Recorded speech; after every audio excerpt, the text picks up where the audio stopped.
Wow. I figured a few people would be interested in this stuff, but I was not expecting such an overwhelming response.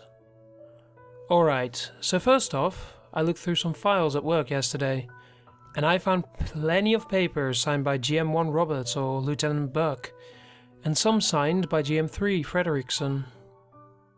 There were also some memoranda and range score sheets and stuff mentioning them, so I know they are real people and they really worked in my shop. I asked my GM1 about them, and he says he met GM1 Roberts, but Frederickson had already left by the time he reported here. I even tried looking Frederickson up in the global address list, which is a database of everyone's Coast Guard email addresses, but I couldn't find him, which most likely means he's not in the Coast Guard anymore. Now, on to the next set of journal entries. Guys, it looks like things really started to get weird for Frederickson around February. I'm worried for him. I mean, I know that he's long since moved away from here and that this is over for him now, but I'm worried about what I'm going to find out. And I'm sort of worried for myself too, living in the building where this crazy stuff took place. Last night, I was woken up around midnight by my phone ringing. There was an SAR case, and the ready aircraft was returning to base for fuel, and they wanted me to come restock their flares before they departed again. They ended up saving a bunch of fishermen, and even their dog. But I saw him again, while I was scraping ice off my truck. I started the engine to let it warm up, and then I started scraping the windshield, when I heard footsteps. I turned around and there he was, coming around the side of the building and walking straight toward me. Like always, I couldn't see him that well, but I just knew it was him. I just knew. I had only cleaned off a small section of the windshield, and I hadn't even touched the other windows, but I said fuck it, and jumped in and drove off. When I got to the stop sign at the edge of the parking lot, my engine died. I hadn't let it warm up all the way. I tried to look in the mirror to see how close he was, but I couldn't see through the ice. I got the truck started back up, but right as I hit the gas, I heard this wham against the back window.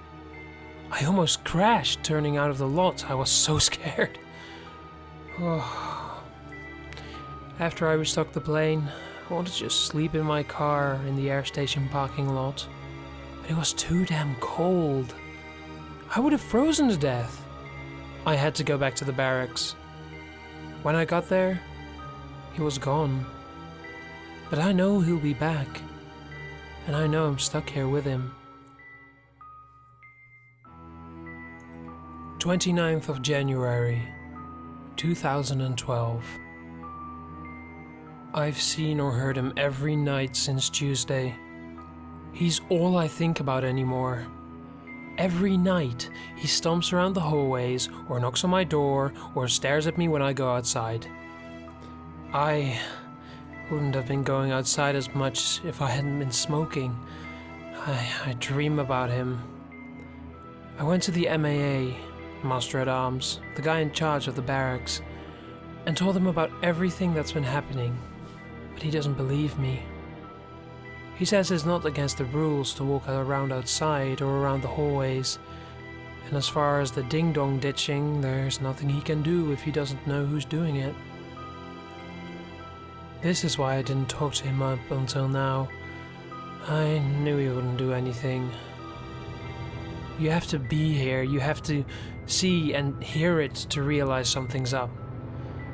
Last night I couldn't sleep, and I lay there for a long time, and then I looked around the room and I saw two shadows like feet in the light coming under the door. It was him. It was 1 a.m. It had to be him. He was just standing there, and I stared at his shadow while he just stood there for 2 hours, and then he just walked away. I want to leave. I don't want to live here anymore. But you can't move out unless the barracks are full, and they're not. What am I going to do? What am I going to do? 31st of January, 2012. He's out there right now. I can see his shadow through the crack under the door again. He's out there right now. Oh, okay, he left. February 14th, 2012. He only comes at night. The days are starting to get longer. I'm starting to be able to go outside after work, as long as it's light. Summer can't come fast enough. I used to like the snow. 18th of February, 2012. I heard a sound in the bathroom. No door opening or water running, just a soft sound, like a footstep. Then I heard my bathroom door move, just a little. Not the doorknob, but the door itself. Like someone was leaning against it to listen. I went over to the door and put my own ear against it. I could hear breathing. After a while, my leg felt uncomfortable, so I shifted my weight around a little. Then I heard a sound like something sliding on the carpet. I looked down and jumped away from the door faster than I had thought possible. The crack between the door and the floor can't be more than a 1/4 inch tall, but there was a full-grown fucking arm sticking out of it, all the way up to about an inch past the elbow. It was this disgusting mottled bluish grey or greyish blue, and had all these wiltish warts or pimples or something. No hair, 5 fingers with filthy dark nails, and it was just like groping around, feeling around like when you drop something under a desk. But I think it was feeling for my feet. I was so terrified I couldn't even scream. My first instinct was to stomp on it as hard as I could, but I stopped myself. I just knew that the second my bare foot touched that dirty, squishy arm, it would grab my leg and yank me into the bathroom through that crack under the door, and that would be it for me. So I just watched it, pressed back against the armoire, sweating. It groped around on the carpet for a long time, sliding left and right, padding around, looking for me. It was the size of a normal adult human arm. The elbow and wrists and fingers looked like they had bones in them. But right at the point where it stuck out from under the door, it was like pinged or squished or like kinked in order to fit through. After a while, I guess it decided it wasn't going to reach me, because it flipped over, palm facing up, and started to reach upwards, towards the doorknob. It couldn't reach, but it tried, squeezing a few more inches of its arm through the narrow crack. Finally, I came to my senses and grabbed the broom. I smashed the end of it against a bony wrist as hard as I could, but the arm didn't even flinch. So I hit it again. After 2 or 3 hits, the hand turned and slapped the broomstick away, then went back to reaching for the doorknob. I hit it again, and the arm twisted around and grabbed the broomstick, then shoved hard and slammed the broom into my chest, knocking me back into the armoire so hard it knocked the wind out of me. Then it let go of the broom and slid back under the door, squishing down to size as it passed through the crack. I now know that I am well and truly fucked. 20th of February, 2012. I can't run. I can't move out of the barracks because they're not full. I can't transfer to a unit off the island because moving me back to the lower 48 would be too expensive for the government. I can't just abandon my post and run away because then it wouldn't have to find me. The US Marshals would track me down for it. I am trapped here with a monster. February 25th, 2012. It won't quit, it stomps around, it waits at my door. Yesterday morning I found the words "I see you" written in snow on my truck, and when I turned around it was watching me from over by the shed. I realized it's had dozens of opportunities to get me. Every morning when I go out to my truck, every evening when I take a shower, every time I go upstairs to the kitchen. It can catch me and kill me whenever it wants. It's just fucking with me, and there's nothing I can do about it. I can't even keep a gun in my room because weapons aren't allowed in the barracks.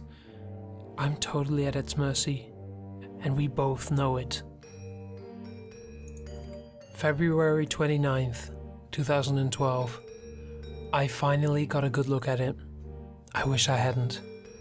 I wish I had never joined the Coast Guard. I wish I still lived at home with my mom and worked at Best Buy, and my biggest problem was saving up enough money to go on a road trip with my friends. I was watching a movie and it knocked on the window.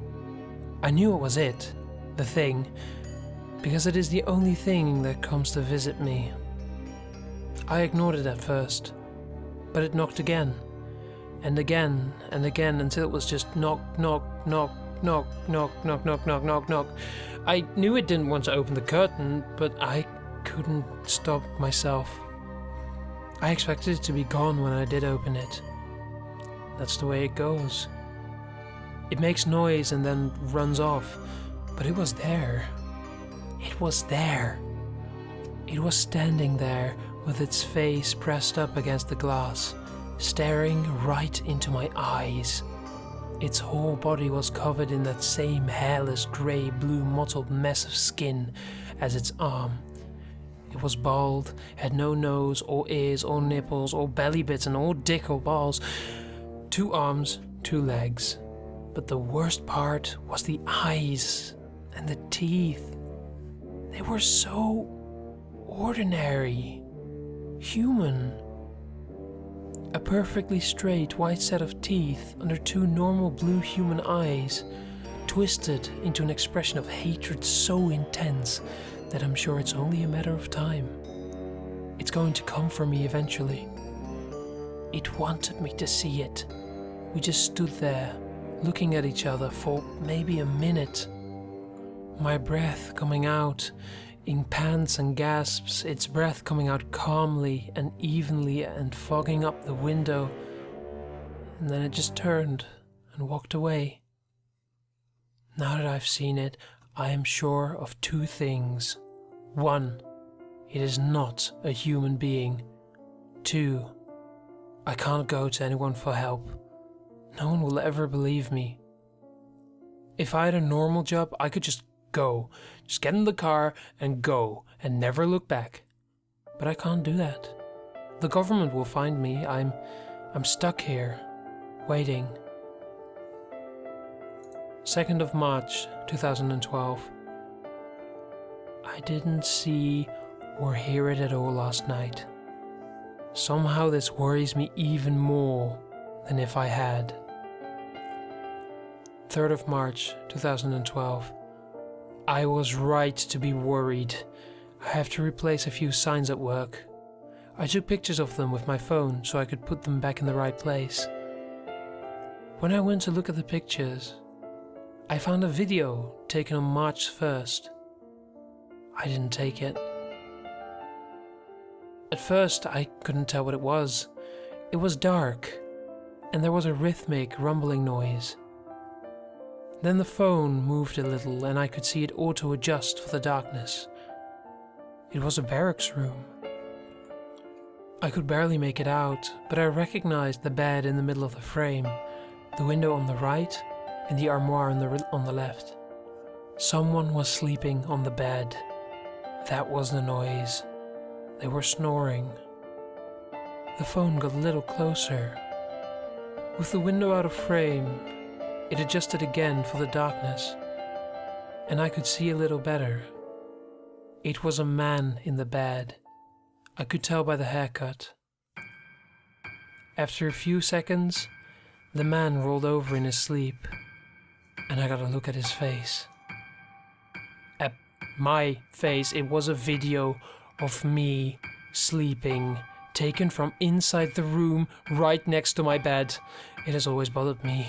Outside my room, so I assumed it couldn't get in. I assumed I was safe. It knew that. It probably did things the way it did so that I would think that. And it took this video.